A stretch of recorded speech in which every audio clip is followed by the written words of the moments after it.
Hello everyone, welcome to my cake talk channel. आज हम anniversary cake बनाने वाले हैं जो सेमी फॉन्डेंट केक है, जिसमें हम कपल बनाएंगे जो फॉन्डेंट से बनाएंगे। तो आइए चलिए हम सेमी फॉन्डेंट एनिवर्सरी केक बनाते हैं। ये 1 किलो का केक है जिसका मैंने केक बेस तैयार कर लिया है। ये कस्टमाइज़ केक है। कस्टमर ने मुझे इस केक का ऑर्डर दिया था और मुझे 6 बजे ऑर्डर मिला और ये रात के 9 बजे देना था। तो 3 घंटे के अंदर मुझे ये केक तैयार करना था। तो मैंने क्या किया, केक को बेक किया। बेक करने के बाद इसको तुरंत ही ठंडा किया, पर ये पूरी तरह से ठंडा नहीं हुआ था। पर मुझे केक को तैयार करना था क्योंकि कुछ समय हमें केक को तैयार करने में लगता और थोड़ी देर इसको फ्रिज में भी रखना था और 9 बजे के अराउंड हमें देना भी था। तो मैंने तो पहले मना कर दिया था कि मैं ये केक नहीं बना सकती, पर उन्होंने रिक्वेस्ट की कि मैं पहले भूल गया था और मुझे याद नहीं था। अभी अभी मुझे याद आया है कि मुझे केक बनवाना है। तो मैंने ये केक फिर उनकी रिक्वेस्ट पर बना तो लिया, पर ये देखिए मैंने इसकी लेयर कट करी है तो ये इतना गर्म है कि इसमें से भाप निकलती हुई दिखाई दे रही होगी आपको। तो देखिए, जैसे ही मैंने केक को कट किया है तो उसमें से भाप निकल रही है। ये बहुत ही गर्म है अभी। तो फिर मैंने क्या करा, इसकी लेयर को अलग अलग करके फिर इसको पंखे के नीचे रख के थोड़ी देर ठंडा किया। चूँकि सर्दी का मौसम है तो ये बहुत जल्दी ठंडा भी हो गया। और फिर मैंने केक बोर्ड लेके केक को तैयार करना, केक को क्रीम लगाना तैयार करना शुरू कर दिया था। तो देखिए मैंने केक बोर्ड पर क्रीम लगा के पहली लेयर को रख दिया है और मैंने हाथों से टच करके देखा तो ये पूरी तरह से ठंडी हो गई थी। अब मैंने इस पर शुगर सिरप डाल के क्रीम लगा दी है, पैलेट नाइफ से अच्छी तरह से फैला दी है। अब चूँकि ये रसमलाई फ्लेवर्ड का केक था तो मैंने रसमलाई क्रश का यूज़ किया है। तो देखिए इस तरह से रसमलाई क्रश मैंने 1 चम्मच डाल दिया है और मैंने कुछ ड्राई फ्रूट्स को कट करके रखा था जिसको मैंने इसमें डाल दिया है। तो देखिए ये मैंने ड्राई फ्रूट्स डाल दिए हैं। इससे रसमलाई फ्लेवर का बहुत अच्छा टेस्ट आता है केक में। अब मैंने दूसरी लेयर लगा दी है और सेम वैसे ही मैंने शुगर सिरप डाल दिया है और इस पर अब हमें क्रीम लगानी है। क्रीम लगाने के बाद फिर से हमें रसमलाई क्रश डालना है और उसमें ड्राई फ्रूट्स डाल देना है।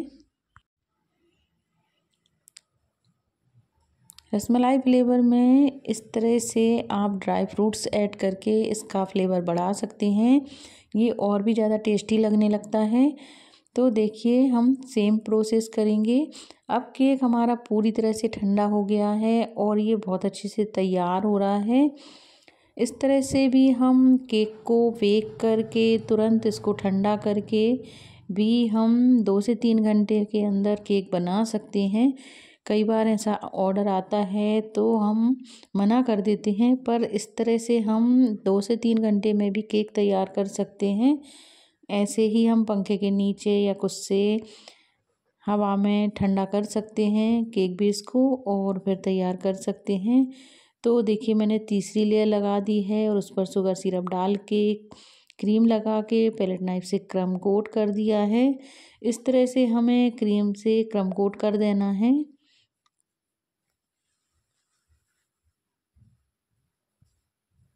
तो देखिए इस तरह से मैंने पैलेट नाइफ से ही क्रीम लगा दी है। आप चाहें तो पाइपिंग बैग में भी भरकर क्रीम लगा सकते हैं और इसको फाइनल फिनिशिंग दे सकते हैं, पर मैंने पैलेट नाइफ से ही केक में क्रीम लगा दी है और फाइनल फिनिशिंग दे दी है। इसमें हमें फॉन्डेंट का यूज़ करना है। तो आगे चल के हम फॉन्डेंट कपल और फॉन्डेंट टॉपर्स बना के देखेंगे कि हमें फॉन्डेंट के टॉपर्स कैसे बनाना है, क्योंकि हमें ये एनिवर्सरी केक बनाना है। तो एनिवर्सरी केक में हम फॉन्डेंट कपल, फॉन्डेंट हार्ट और भी कई सारी चीज़ें होती हैं जो हम घर पर ही बनाकर लगा सकते हैं। तो देखिए इस तरह से हमने इस केक में फॉन्डेंट का यूज़ किया है। तो ये एक तरह से सेमी फॉन्डेंट केक है।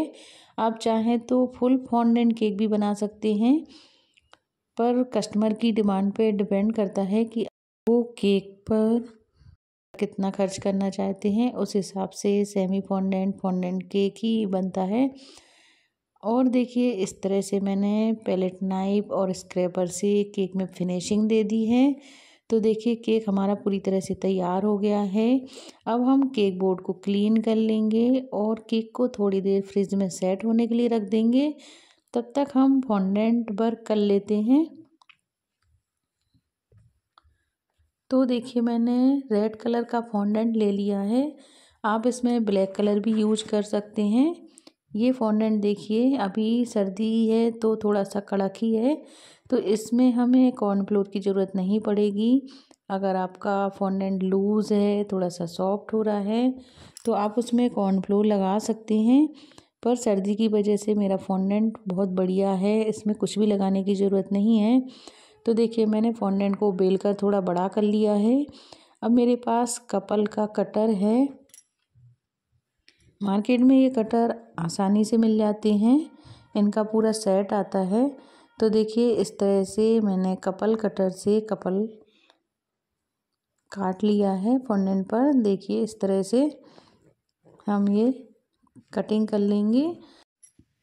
काटने के बाद इसको थोड़ी देर सेट करना होता है। तो देखिए हमारे पास जो टूल्स होते हैं ये फॉन्डेंट टूल्स हैं, ये भी मार्केट में आसानी से मिल जाते हैं। तो इनसे हम किनारी को साफ कर लेंगे और जो हमें सेट करना है तो हम इन टूल्स से सेट कर लेंगे।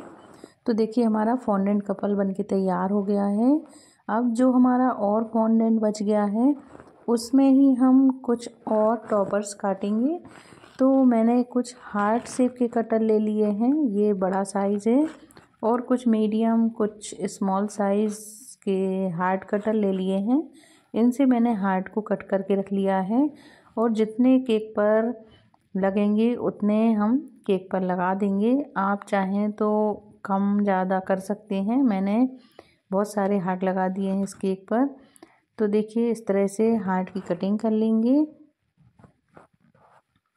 फॉन्डेंट टॉपर्स में कई डिज़ाइन बनते हैं, कपल केक भी कई प्रकार के बनते हैं, कैलेंडर केक बनते हैं। आप कोई भी डिज़ाइन बना सकते हैं। मैंने लगभग सारी डिज़ाइन के वीडियो मेरे चैनल पर अपलोड किए हुए हैं, आप चाहें तो मेरे चैनल पर जाके देख सकते हैं। तो देखिए इस तरह से मैंने छोटे बड़े सारे साइज़ के हार्ट कट करके रख लिए हैं। हार्ट शेप के कटर, ये टूल्स सारे मार्केट में आसानी से मिल जाते हैं, आप चाहें तो ऑनलाइन भी परचेज कर सकते हैं। तो देखिए मैंने फॉन्डेंट में से हार्ट सारे छोटे बड़े निकाल के रख लिए हैं प्लेट में। अब हमें केक को डेकोरेट करना है, तो केक को हम फ्रिज में से बाहर निकाल लेंगे और ये सारी चीज़ें हम केक पर लगाएंगे। तो देखिए इस तरह से हमने सारे हार्ट्स को निकाल के रख लिया है और जो फॉन्डेंट बच गया है उसको हम फिर से सॉफ्ट करके अच्छे से सेव कर लेंगे, किसी एयर टाइट कंटेनर में रख लेंगे और दोबारा यूज़ कर लेंगे। तो देखिए हमें इस तरह से फॉन्डेंट कपल को अपनी चॉइस के हिसाब से आप जहाँ रखना चाहते हैं वहाँ रख दें, या तो नीचे साइड में खड़ा कर दें या ऊपर इस तरह से रख दें। तो देखिए मैंने ऊपर की तरफ रखा है। ये काम हमें बहुत ही सावधानी से करना है, कई बार ये कपल टूट जाते हैं, गिर जाते हैं, तो हमें बहुत ही आराम से करना है। और देखिए इसका हाथ थोड़ा सा तिरछा हो गया है, तो हम टूल्स से इसको सीधा कर लेंगे और दोनों हाथों के बीच में छोटा सा हार्ट रख देंगे। तो देखिए इस तरह से ये बहुत ही सुंदर लगने लगा। अब हम बाकी के जो हार्ट्स हैं वो अपनी चॉइस के हिसाब से बड़े छोटे जहाँ रखना चाहते हैं वहाँ रख सकते हैं। तो देखिए मैंने इस तरह से सारे केक पर ही रख दिए हैं। इस तरह से देखिए हम केक को डेकोरेट कर सकते हैं।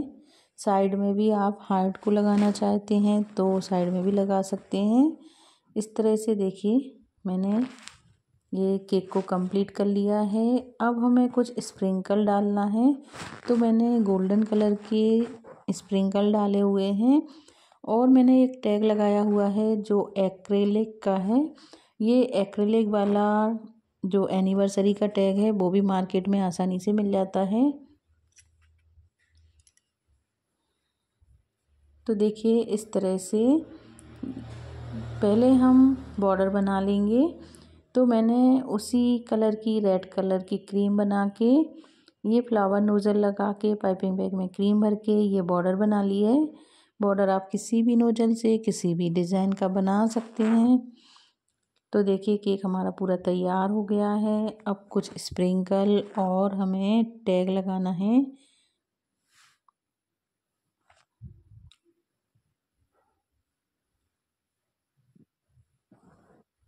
तो देखिए ये हमारा टैग है जो मैंने साइड में लगाया हुआ है। आप चाहें तो ऊपर भी लगा सकते हैं। ये साइड में बहुत ही अच्छा लग रहा था तो मैंने ये हैप्पी एनिवर्सरी का टैग है जो साइड में लगा दिया है। अब कुछ गोल्डन कलर के बॉल्स हैं, स्प्रिंकल हैं, वो लगा देंगे। तो देखिए सेमी फॉन्डेंट एनिवर्सरी केक हमारा तैयार हो गया है। दोस्तों अगर आपको मेरा ये केक डिज़ाइन पसंद आया हो, मेरा ये वीडियो पसंद आया हो तो आप प्लीज़ लाइक करिएगा, शेयर करिएगा और अगर आप मेरे चैनल पर नए आए हों तो प्लीज़ मेरे चैनल को सब्सक्राइब कीजिएगा। तो फिर दोस्तों मिलते हैं अगले वीडियो में किसी नए केक डिज़ाइन के साथ। तब तक के लिए take care, bye, thank you.